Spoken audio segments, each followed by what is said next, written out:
Y tenemos hoy en nuestra sección de análisis de mercado de divisas a alguien que trabaja en la City de Londres, a Gonzalo Cañete, responsable de Brújula de Mercados. Gonzalo, muy buenas tardes. Muy buenas tardes, ¿qué tal? ¿Cómo están? Muy bien. Gonzalo, tenemos que preguntarte por el movimiento de la libra estos días atrás, impresionante subida que acerca al cable a niveles donde se soportó desde la primera caída tras el Brexit. Movimiento que hoy se ha visto reforzado por los buenos datos de las ventas minoristas en el Reino Unido. Las palabras de los miembros del Banco de Inglaterra están detrás de esa subida, pero ¿es sostenible en el tiempo teniendo en cuenta todo el pesimismo que rodea al Brexit, o simplemente es un movimiento especulativo de barrera de stops y la libra volverá a coger un torno bajista las próximas semanas? Bueno, yo creo que el progreso de las próximas semanas de la libra será alcista, bueno, casi diría que en el medio-largo plazo. Ahora bien, sí es también un movimiento especulativo, obviamente, pero casi con un objetivo de barrer stops. Yo creo que más bien lo que estamos viendo aquí es cómo se trata de aliviar esa presión que hay sobre el mercado de renta fija con tasas de interés tan negativas, y en este caso lo que hace Reino Unido no ha sido otra cosa que tratar de canalizar la liquidez hacia los bonos, porque hemos visto cómo las decisiones que han tomado han movido ya de por sí la renta fija, los yields han bajado. Entonces creo que es algo que viene en la línea con lo que citábamos esta semana en Brújula de Mercados. Decíamos en el reporte semanal que Canadá ha sugerido una idea muy buena que podría cambiar el panorama de macro de la política monetaria de los principales bancos centrales, la Reserva Federal, el Banco Central Europeo, el Banco de Inglaterra. ¿Cuál es? La propuesta que dijo de quizá la tasa del 2% de inflación es errónea, es decir, quizá debemos buscar algo diferente a esto. Y en este caso creo que Reino Unido reúne una serie de datos que sí nos apuntan a que la libra, la fortaleza que está cogiendo, sin duda alguna, vamos a ver que una libra se debilita los próximos días, porque ese sprint que nos ha hecho a nivel de mercado está muy dilatado el precio. Vemos que probablemente corrija en libra-dólar, libra franco suizo también me parece correctiva, también creo que bajará, pero el panorama de fondo, el telón de fondo, es que Reino Unido recupera, por ejemplo, la tasa a nivel de precios, sigue siendo aumentando, sigue teniendo un déficit por cuenta corriente que va disminuyendo, lo cual quiere decir que se reducen las importaciones y, por lo tanto, que alguien tiene que absorber ese déficit financiero, ¿no? Y que en este caso es Europa, yo creo, la que lo refleja.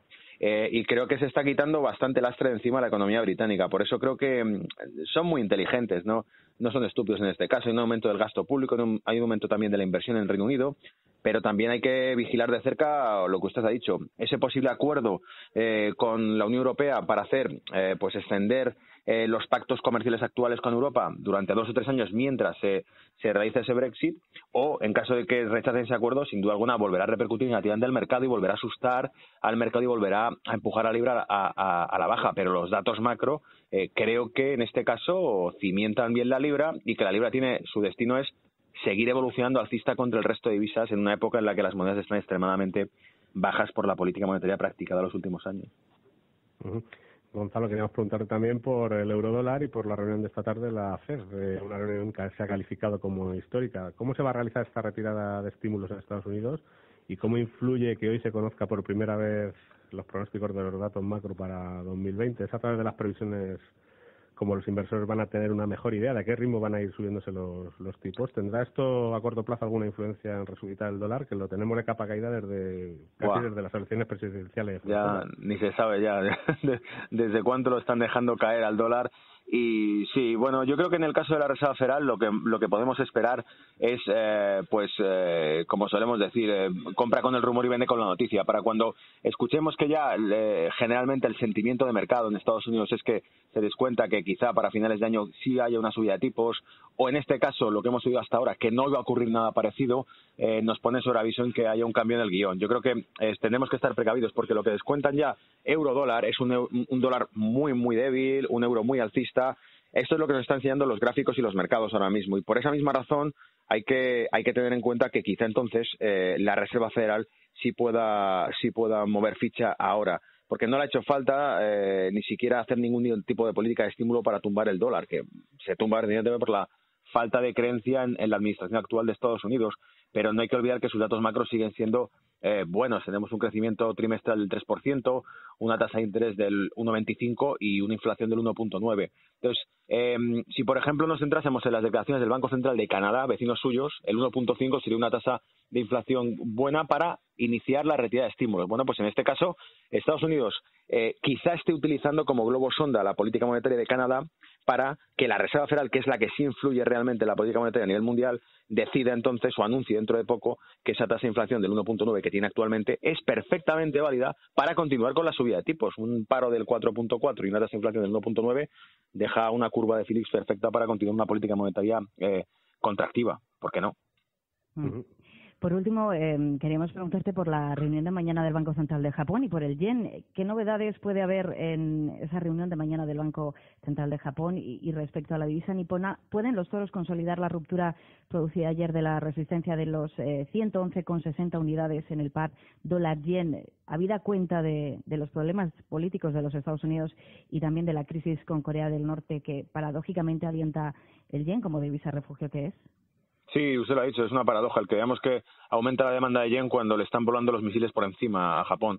Entonces, es un poco paradójico. Yo creo que la tendencia del par dólar-yen, en este caso, bueno, estamos viendo que es alcista. Si el dólar recuperase, que es lo que esperamos, recuperase el terreno perdido, sin duda alguna se volverá una relación alcista.